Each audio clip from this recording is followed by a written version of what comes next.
মিঠি ঝোড়া ধারাবাহিকে দেখেছিলাম নীলুর আর ক্রান্তির বিচার হচ্ছে। নীলুকে নানান রকমভাবে জেরা করা হচ্ছে।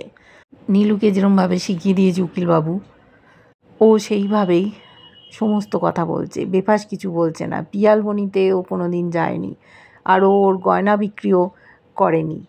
উকিল জোর করে বলানোর চেষ্টা করছে। এদিকে বাচ্চাকে ফেলে দেখা করতে এসেছিল রায় অনির্বাণ।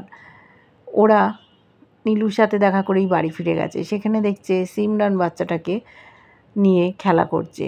রায় খুব রেগে গেছে। প্রিম্যাচিওর বেবি বিছানায় রেখেছে, বিছানায় কত জার্ম থাকতে পারে বলেছে সিমরানকে সে কথা। শাশুড়ি মাও আবার ঝামেলা করছে। সিমরানকে বলেছে, তুমি এত খেলনাপাতি এনো না, তোমার এখন অবস্থা ভালো না, আমি আমার মেয়েকে এইভাবে মানুষ করতে চাই না।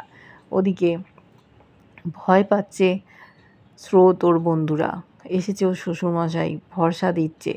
উকিলবাবুও শিখিয়ে দিয়েছে, বেফাস তোমরা কিছু বলবে না। পুলিশের তরফ থেকে যে উকিল আছে সেও উঠে পড়ে লেগেছে এদের দোষী সাব্যস্ত করার জন্য। কি হয় দেখতে থাকবো।